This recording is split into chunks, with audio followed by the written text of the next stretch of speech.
Kolleejjiin barnoota barsiisota roobee gamoo ammayyaa ijaarsisuun hojii baruu fi barsiisuu keessatti eegaluu ibsameera. Diiniin kolleejjii barnoota barsiisota roobee obbo Bashir Muktaar kolleejjichi humna nama baratee ga'umsa qabuu fi dhaloota amaanaa baachuu danda'an ogummaa barsiisummaatiin leenjisuun gumaacha olaanaa taasisaa turuu eeranii xiyyeeffannoo mootummaan naannoo Oromiyaa damee barnootaa irratti kennee hojjechaa jiruun gamoo ammayyaa tajaajila hunda galeessa hammate yeroo tokkotti barattoota 1,200 ol simatee barsiisuu danda'u baajeta biiroo barnoota Oromiyaa ramade birrii miiliyoona 440 ijaaramuu dubbatu. Gamoowwan amma haarawaa ijaarame kana gara maallaqa naannoo miiliyoona 100 miiliyoona 40 oliin ijaarsisee gamoon kun gamoo bulchiinsaas qaba, gamoo mana kitaabaas qaba.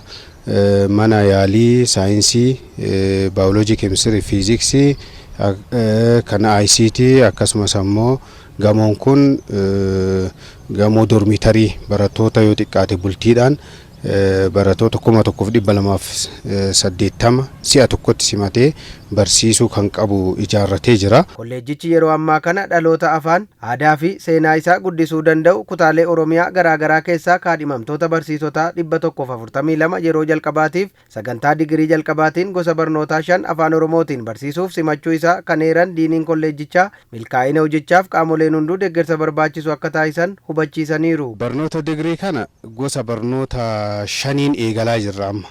Barnoota herregaa ni jira, afaan Ingilizii ni jira, afaan Oromoo ni jira, saayinsii naannootiinis akkasumas ammoo moral education isaan kanneen gosa barnoota 5 kanaan barattoota 442 amma simannee barsiisuu irratti jirra.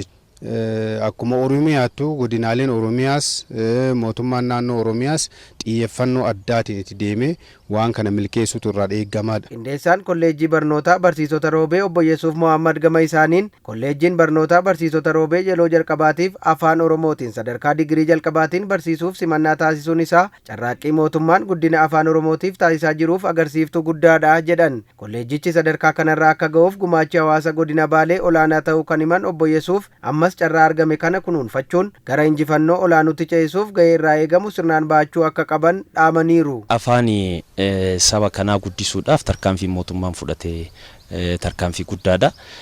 Guddina afaan tokkootii fi wanni murteessaa ta'e afaan saayinsii fi teekinooloojii yommuu ta'etti kanaafuu carraan afaan saayinsii fi teekinooloojii afaan Oromoo gochuu kolleejjii barnoota barsiisota roobee keessatti eegalame kun waan guddaadha, carraa guddaadha waan ta'eef akka saba Oromootittis mootummaadha galata galchuu barbaanna, tarkaanfii guddaadha waan ta'eef kolleejjiin barnoota barsiisota roobeedhaas seenaa haarawaa eegalee jira.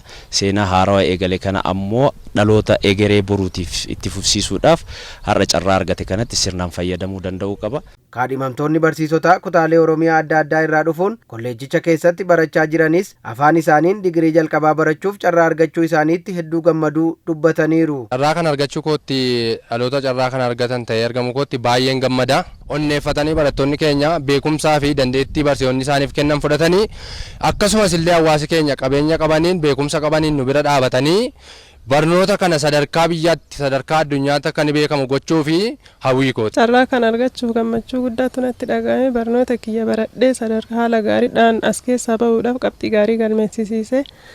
Barnoota sadarkaa itti aanu illee itti fufee barachuudhaaf baay'ee gammachuu guddaatu natti dhaga'ama. Digirii qofa osoo hin ta'in sadarkaa digirii lammaffaa fi PhD illee ittiin barachuuf qophiidha. Hawaasni kolleejjii fi hawaasni naannoo illee simannaa bareedaa nu godhan. Kolleejjiin barnoota barsiisota roobee bara 1972 kan hundeeffame yoo ta'u ogummaa barsiisummaatiin sadarkaa sartifikeetii fi dippiloomaan hanga ammaatti barsiisota 38,403 barsiisee hawaasaaf gumaachuusaa ragaan kolleejjicharraa argame ni mul'isa.